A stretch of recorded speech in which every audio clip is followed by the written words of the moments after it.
ಕರ್ನಾಟಕದಲ್ಲಿ ಸಿಎಂ ಸಿದ್ದರಾಮಯ್ಯ ನೇತೃತ್ವದ ರಾಜ್ಯ ಸರ್ಕಾರ ಮಂಡಿಸಿದ ಬಜೆಟ್ನಲ್ಲಿ ಶಿವಮೊಗ್ಗಕ್ಕೆ ಶೂನ್ಯ ಕೊಡುಗೆ ಸಿಕ್ಕಿದೆ ಎಂದು ಜಿಲ್ಲೆಯ ವಿಪಕ್ಷ ನಾಯಕರು ಅಭಿಪ್ರಾಯಪಟ್ಟಿದ್ದರು. ಈ ಬಗ್ಗೆ ಶಿವಮೊಗ್ಗದಲ್ಲಿ ಪ್ರತಿಕ್ರಿಯೆ ನೀಡಿದ ಸಚಿವ ಮಧು ಬಂಗಾರಪ್ಪ, ಬಜೆಟ್ ಬಗ್ಗೆ ಟೀಕೆ ಟಿಪ್ಪಣಿ ಬರಲಿ, ನೋ ಪ್ರಾಬ್ಲಮ್. ದೊಡ್ಡ ಮಟ್ಟದಲ್ಲಿ ಗ್ಯಾರಂಟಿ ಯೋಜನೆಗಳನ್ನು ಅನುಷ್ಠಾನಕ್ಕೆ ತಂದಾಗ ಈ ರೀತಿ ಆಗುವುದು ಸಹಜ. ಶಿವಮೊಗ್ಗದ ಮಟ್ಟಿಗೆ ಹೇಳಬೇಕಾದ್ರೆ ಏಪ್ರಿಲ್ ಅಂತ್ಯದ ವೇಳೆ ಶಿವಮೊಗ್ಗಕ್ಕೆ ಮುಖ್ಯಮಂತ್ರಿಗಳು ಬರಲಿದ್ದಾರೆ. ಆಗ ಜಿಲ್ಲೆಗೆ ಇನ್ನಷ್ಟು ಅನುದಾನ ಘೋಷಣೆಯಾಗಲಿದೆ. ಬಜೆಟ್ ನಂತರವೂ ಮುಖ್ಯಮಂತ್ರಿಗಳು ಒಂದಷ್ಟು ಯೋಜನೆಗಳನ್ನು ಘೋಷಣೆ ಮಾಡುತ್ತಾರೆ. ಶಿವಮೊಗ್ಗಕ್ಕೆ ಯಾವುದೇ ರೀತಿಯ ಅನ್ಯಾಯ ಆಗದೇ ಇರುವ ಹಾಗೆ ನೋಡಿಕೊಳ್ಳುತ್ತೇವೆ ಎಂದು ಸಚಿವ ಮಧು ಬಂಗಾರಪ್ಪ ತಿಳಿಸಿದರು. ಒಂದು ಸಣ್ಣ ಬ್ರೇಕ್ ನಂತರ ಶಿವಮೊಗ್ಗಕ್ಕೆ ಸಿಎಂ ಆಗಮನದ ಬಗ್ಗೆ ಸಚಿವ ಮಧು ಬಂಗಾರಪ್ಪ ಏನ್ ಹೇಳಿದ್ರು ಕೇಳೋಣ ಬನ್ನಿ. ಸರ್ಫಾ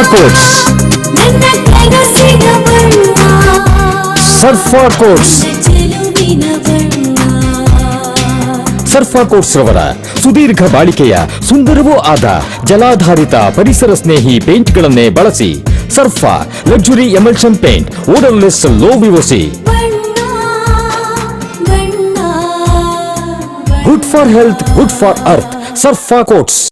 ರೇಡಿಯೋ ಅಯೋಡಿನ್ ಥೆರಪಿ ನಿಖರವಾಗಿ ಪರಿಗಣನೆ, ನೇರ ಚಿಕಿತ್ಸೆ, ಹೈಪರ್ ಥೈರಾಯ್ಡಿಸಂ ಮತ್ತು ಥೈರಾಯ್ಡ್ ಕ್ಯಾನ್ಸರ್ಗೆ ಸೂಕ್ತ ಚಿಕಿತ್ಸೆ ಹಾಗೂ ಆರೈಕೆ ನಮ್ಮ ನಂಜಪ್ಪ ಲೈಫ್ ಕೇರ್ ನಲ್ಲಿ ಲಭ್ಯ. ಸಂಪರ್ಕಿಸಿ ನಂಜಪ್ಪ ಲೈಫ್ ಕೇರ್, ಗಾಡಿಕೊಪ್ಪ, ಸಾಗರ ರಸ್ತೆ, ಶಿವಮೊಗ್ಗ. ಮೊಬೈಲ್ ಸಂಖ್ಯೆ 9686269090. Looking for a little joy in every bite? Dairy Fresh Ice Creams brings you 50+ natural flavors with no added colors and the real taste of fresh fruits. Made with goodness from the Malenadu region. Dairy Fresh Ice Creams, a little joy for all.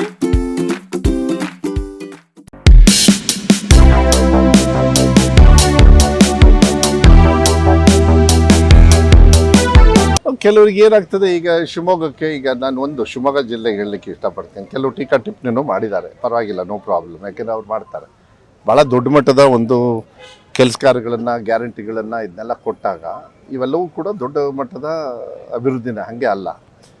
ಮಾನ್ಯ ಮುಖ್ಯಮಂತ್ರಿಗಳು April ಎಂಡಿಗೆ ಬರ್ತಾರೆ. ಹೆಚ್ಚುವರಿ ಇದೆ, ಇನ್ನೂ ಕೂಡ ಅವ್ರು ಉತ್ತರ ಕೊಡೋದಿದೆ. ಮತ್ತು ಅವರು ಯಾವಾಗಲೂ ಕೂಡ ಸಪ್ಲಿಮೆಂಟ್ರಿ ಯಾವಾಗಲೂ ಕೂಡ ಆ್ಯಡ್ ಮಾಡ್ತಾ ಹೋಗ್ತಾರೆ. ನಾನೆಲ್ಲ ಸುಮಾರಷ್ಟು ಕೆಲಸಗಳನ್ನು ನಾವು ಮಾಡ್ಕೊಂಡಿರೋದು ಅದೇ ನಿಟ್ಟಿನಲ್ಲಿ. ಸೊ ಏಪ್ರಿಲ್ ತಿಂಗಳಲ್ಲಿ ಅದಕ್ಕೆಲ್ಲ ಉತ್ತರ ಕೊಡೋಣ, ಏನು ತೊಂದರೆ ಏನಿಲ್ಲ. ಶಿವಮೊಗ್ಗಕ್ಕೆ ಯಾವುದೇ ಕಾರಣಕ್ಕೂ ಅನ್ಯಾಯ ಆಗದೇ ಇರತಕ್ಕಂಥ ರೀತಿಯಲ್ಲಿ ಅದನ್ನು ಮಾಡೋಣ. ಇಕ್ಬಾಲ್ ಅವರು ಮೋಸ್ಟ್ಲಿ ಅವ್ರದ್ದೇನೋ ಕೆಲಸಗಳಾಗಲ್ಲ, ಈಗ ಆಗಿಲ್ಲ. ಈಗ ನಂದು ಅಷ್ಟೇ, ನಾನೇ ಫಸ್ಟ್ ಕನಸು ಕಟ್ಟಿದ್ದು ಶರಾವತಿಯಿಂದ ನೀರು ತರಬೇಕಂತ. ಬೇರೆಯವರೆಲ್ಲ ಚಿಕ್ಕ ಪುಟ್ಟ ಮಾಡಿಸ್ಕೊಂಡ್ರೆ ಈಗ ನಂದು ಒಂದೇ ಬ್ಯಾಲೆನ್ಸ್ ಇರೋದು ಇಡೀ ಜಿಲ್ಲೆಯಲ್ಲಿ. ಅದನ್ನು ನಾನು ಇನ್ನೂ ಕೂಡ ಒದ್ದಾಡ್ತಾ ಇದ್ದೀನಿ. ಅದು ಸೆಂಟ್ರಲ್ ಗೌರ್ಮೆಂಟ್ ಕನೆಕ್ಟೆಡ್ ಕೂಡ, ನಾನು ಒಬ್ಬನೇ ಮಾಡೋದಕ್ಕಾಗಲ್ಲ. ಇಂಥಲ್ಲೆಲ್ಲ ಇರ್ತವೆ. ಇಕ್ಬಾಲ್ ಅವ್ರಿಗೆ ಮನವರಿಕೆ ಮಾಡಿ ಮಾತಾಡ್ತಾರೆ, ಏನು ತೊಂದರೆ ಏನಿಲ್ಲ. ಏಪ್ರಿಲ್ ಎಂಡು ಅಂತ ಹೇಳಿದ್ದಾರೆ, ಮಾರ್ಚ್ ಎಂಡಿಗೆ ಅಂತ ಹೇಳಿದರು. ಬಟ್ ಈಗ ಅಧಿವೇಶನ ಇದೆಲ್ಲ ಇರೋದ್ರಿಂದ ಆಮೇಲೆ ನನಗೆ ಅನಿಸುತ್ತೆ ಮೋಸ್ಟ್ಲಿ ಏಪ್ರಿಲ್ ಎಂಡಿಗೆ ಟೈಮ್ ಕೊಡ್ತಾರೆ. ಆವಾಗಲೇ ಇಡೀ ರಾಜ್ಯದ ನಾವೆಲ್ಲ ರೆಡಿ ಮಾಡ್ಕೋತಾ ಇದ್ವಿ. ಟೆಂಡರ್ ಪ್ರೋಸೆಸ್ಸು ಮತ್ತು DPRಸು ಎಲ್ಲ ರೆಡಿ ಆಗ್ತಾ ಇದೆ. ಮೋಸ್ಟ್ಲಿ ನನ್ನ ಪ್ರಕಾರ ಏಪ್ರಿಲ್ ಎಂಡಿಗೆ. ನೀವು ಬಜೆಟಲ್ಲೂ ನೋಡಿದ್ರಿ 3500 ಕೋಟಿ ಅದಕ್ಕೆ ಮೀಸಲಾಗಿದೆ. ಎಲ್ಲ ಕಡೆನೂ ಆಗುತ್ತೆ. ಸುಮಾರು ಆಲ್ಮೋಸ್ಟ್ ಇನ್ಕ್ಲೂಡಿಂಗ್ ಮೈನಾರಿಟಿ ಸೇರಿದರೆ ಅಬೌಟ್ 1000 ಸ್ಕೂಲ್ಸ್ ಆಗುತ್ತೆ. ಮೈನಾರಿಟಿಯವರು ಫಂಡ್ ಕೊಡ್ತಾ ಇದ್ದಾರೆ ಎಕ್ಸ್ಟ್ರಾ. ಅದು